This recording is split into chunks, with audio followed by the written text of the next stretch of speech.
Halo, Assalamualaikum warahmatullahi wabarakatuh. Berjumpa lagi di praktikum metode penelitian ekonomi dan bisnis bersama saya Desina Rohmi. Di sini kami mengajar sebagai tim, yaitu di antaranya ada Pak Bayu, ada Pak Ardi, ada Pak Erik, ada Bu Lira, dan ada Pak Yusuf. Nah, di sini saya, Desi Nurrohmah, akan membahas tentang cross tabs pada SPSS ya. Terlihat di sini data yang sudah saya tampilkan di SPSS. SPSS di sini ada variable view dan data view.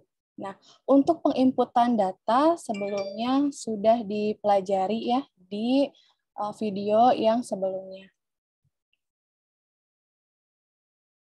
Nah, setelah kalian menginput data ke dalam SPSS, di sini saya menginput pertama ada jenis kelamin, yang kedua ada usia, yang ketiga ada pendidikan, lalu ada variabel di sini adalah kualitas produk, lalu ada variabel produk ramah lingkungan. Nah, di sini respondennya ini nanti dia mengisi jenis kelaminnya apa saja, usia respondennya di antara berapa, lalu pendidikan respondennya apa, lalu menurut responden bagaimana sih kualitas produknya, lalu responden juga telah mengisi apakah produk ramah lingkungan itu penting. Nah, dari hasil kuesioner, saya masukkan ke data view. Ya, di sini sudah terlihat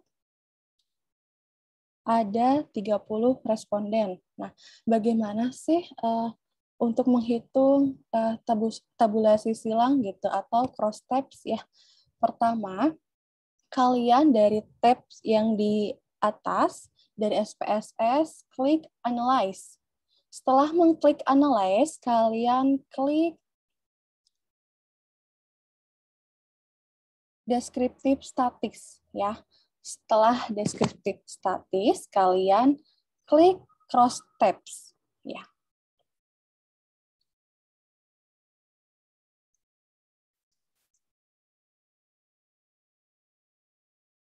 Nanti akan muncul seperti ini. Setelah muncul seperti ini, nah, nanti kalian pilih ya. Variabel jenis kelamin, usia, lalu pendidikan, saya masukkan ke kolom row. Lalu variabel seperti kualitas produk, lalu produk ramah lingkungan, saya masukkan ke kolom.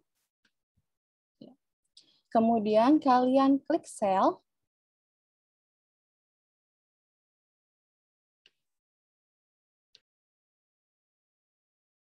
Akan muncul cell display ya.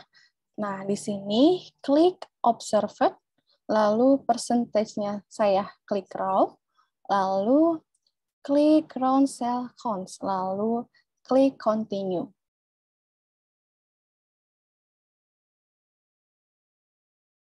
Setelah itu, kalian klik OK.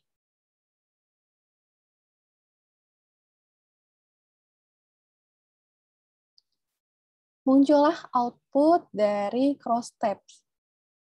Nah, di sini terlihat ya, gimana sih gitu. Responden ini dari jenis kelamin laki-laki, pendapatnya persentasenya berapa orang sih gitu ya, terhadap bagaimana kualitas produk. Nah, di sini menurut berdasarkan responden yang berjenis kelamin dengan jenis kelamin laki-laki, sebanyak di sini terlihat sebanyak mayoritas 77,8% mereka merasa puas terhadap kualitas produknya, yaitu sebanyak 14 responden. Lalu di sini disusul sebanyak 16,7% atau sebanyak 3 orang responden yang merasa tidak puas terhadap kualitas produk. Nah, lalu di sini untuk responden dengan jenis kelamin perempuan, mayoritas sebanyak 83,3% atau sebanyak 10 responden perempuan merasa puas terhadap kualitas produk. Lalu disusul 16,7% atau sebanyak 2 responden perempuan merasa tidak puas terhadap kualitas produk. Lalu di sini terhadap bagaimana sih apakah produk ramah lingkungan itu penting menurut responden. Nah, di sini responden dengan jenis kelamin laki-laki sebanyak mayoritas 77,8% atau 14 responden bilang sangat penting ya bahwa produk yang ramah lingkungan itu. Lalu untuk responden dengan jenis kelamin perempuan, mayoritas 75% itu mengatakan bahwa produk ramah lingkungan itu sangat penting. Nah, ya, jadi di sini disusul sama cara membacanya ini untuk usia, yang tadi ya variabel usia, dan yang ini adalah variabel pendidikan terhadap pendapatnya terhadap kualitas produk dan pendapat responden terhadap produk yang ramah lingkungan. Nah, sekian penjelasan mengenai cross-tabs dari saya. Nah, Anda bisa mempraktekannya dengan data yang sudah saya share atau data yang Anda miliki sendiri. Ya, terima kasih. Semoga bermanfaat.